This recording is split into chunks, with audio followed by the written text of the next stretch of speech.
여러분 반갑습니다. 오늘 같이 보실 하나님의 말씀은 창세기 42장 1절에서 9절입니다. 그때 야곱이 애굽에 곡식이 있음을 보고 아들들에게 이르되 너희는 어찌하여 서로 바라보고만 있느냐.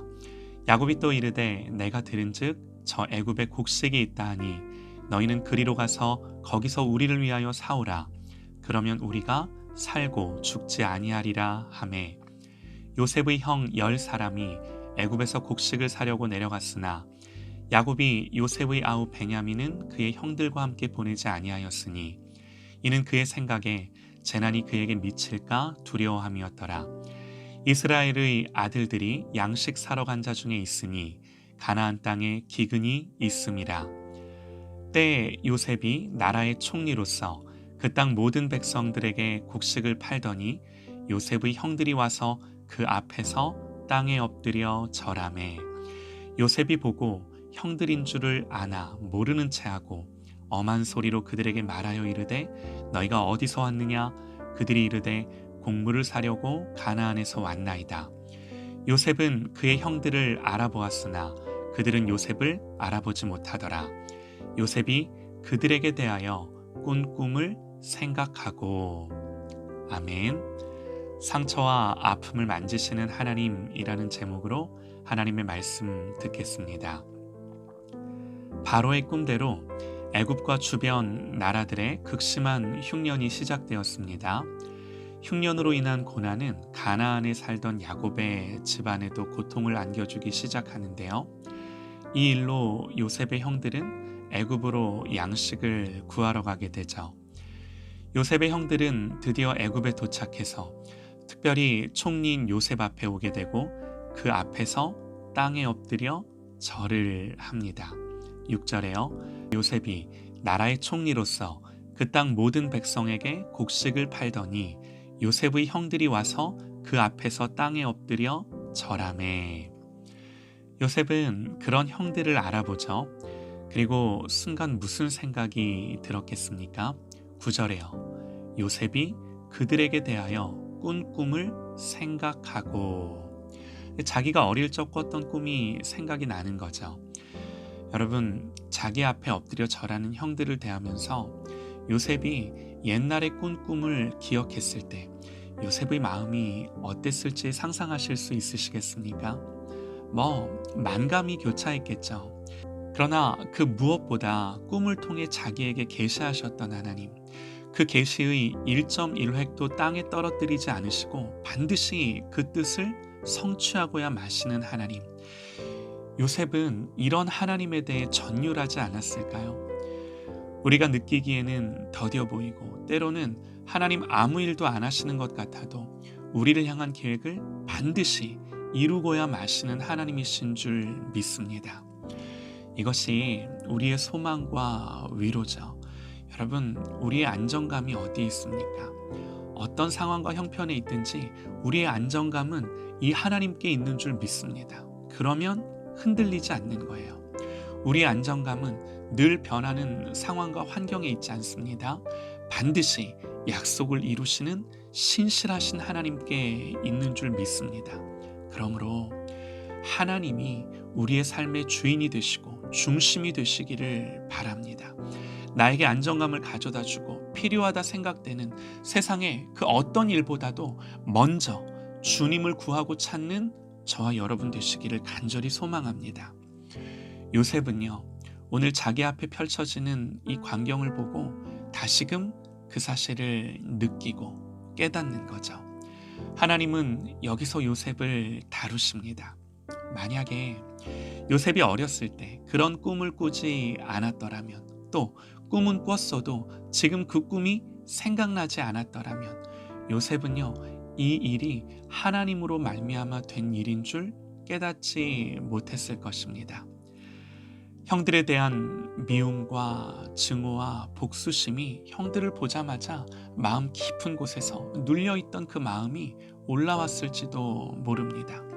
이제 요셉에게는요, 형들에게 복수할 수 있는 그런 힘도 있는 거죠.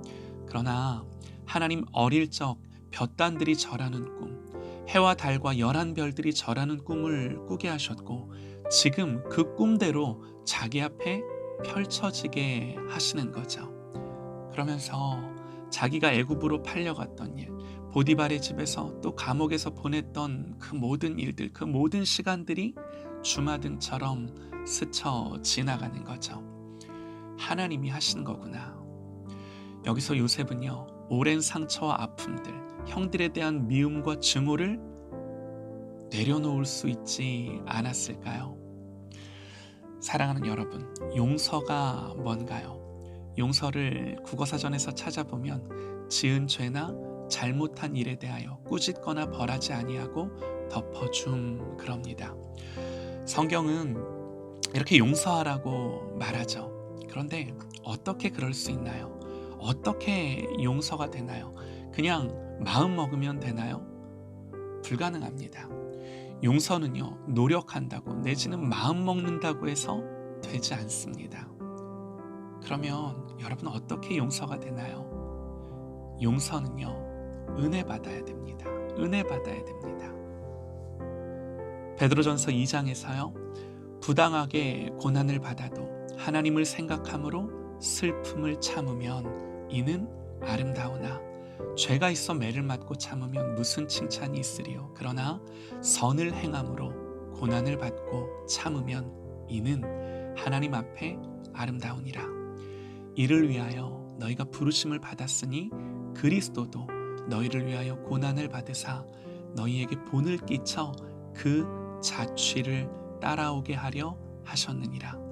그는 죄를 범하지 아니하시고 그 입에 거짓도 없으시며 욕을 당하시되 맞대어 욕하지 아니하시고 고난을 당하시되 위협하지 아니하시고 오직 공의로 심판하시는 이에게 부탁하시며 친히 나무에 달려 그 몸으로 우리 죄를 담당하셨으니 이는 우리로 죄에 대하여 죽고 의에 대하여 살게 하려 하심이라. 악을 선으로 갚아야 하는 이유가 여기에 있는 거죠. 그러니 용서하려고 노력하기보다, 노력하지 말라는 것은 아니지만요, 용서하려고 노력하기보다 은혜 받기를 사모하고 힘쓰는 저와 여러분 되시기를 소망합니다. 예수님의 십자가에서 내가 용서받은 죄인임을 깨닫는 것 외에는 우리가 누군가를 용서할 수 있는 마음의 동기는 그 어디에서도 생기지 않습니다. 우리에게 있는 대제사장은 우리의 연약함을 동정하지 못하실 리가 아니요 모든 일에 우리와 똑같이 시험을 받으신 이로되 죄는 없으시니라. 그러므로 우리는 긍휼하심을 받고 때를 따라 돕는 은혜를 얻기 위하여 은혜의 보좌 앞에 담대히 나아갈 것이니라. 사랑하는 여러분, 은혜 받아야 내가 사는 줄 믿습니다. 전에 어떤 라디오 프로그램에서 들었던 것 같은데요, 예배 시간에 목사님이 우리들 중에 나는 세상에서 미워하는 사람이 없다 하시는 분, 그런 분 손들어 보세요, 그렇게 질문을 했더랍니다.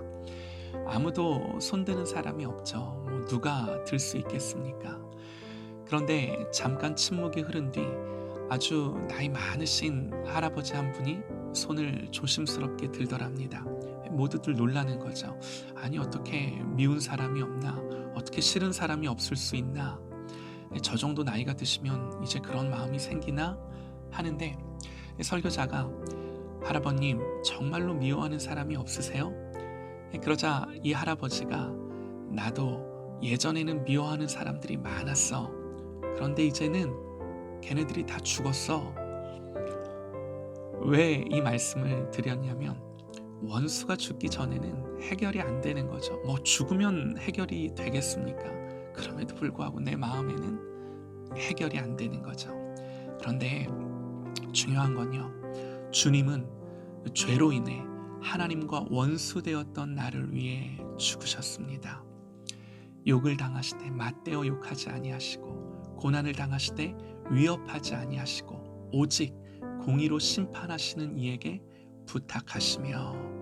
사랑하는 여러분, 우리가 살아가야 하는 이 모든 인생의 길들은 오직 공의로 심판하시는 이에게 부탁하는 그 삶의 여정인 줄 믿습니다. 요셉은 깨닫습니다. 형들이 나를 판 것이 아니라 하나님이 그렇게 하셨음을. 지금까지 내가 왜 이렇게 살았는지 그 이유를 알 수 없었는데 이제서야 그 이유를 알게 된 거죠. 여러분, 이것이 그리스도인이 갖고 있는 진리의 내용입니다. 이것이 하나님의 통치와 주권 안에서 이루어지는 우리의 삶의 여정인 것입니다. 그래서 이전 것은 지나가고 과거는 지나가고 새 것이 되게 하십니다. 오직 하나님의 은혜입니다. 저와 여러분은요, 이 은혜로 사는 거예요. 그러므로 오늘도 부족하고 연약한 믿음, 그러나 주님 붙들어 주셔서, 주님 은혜 주셔서 마음과 생각을 붙들어 주시고 과거에 매여 사는 것이 아니라 앞으로 주실 하나님 상급 바라보며 그리스도 안에서 승리하는 저와 여러분 되시기를 간절히 소망합니다. 오직 주님을 집중하고 의지하는 저와 여러분 되시기를 간절히 소망합니다.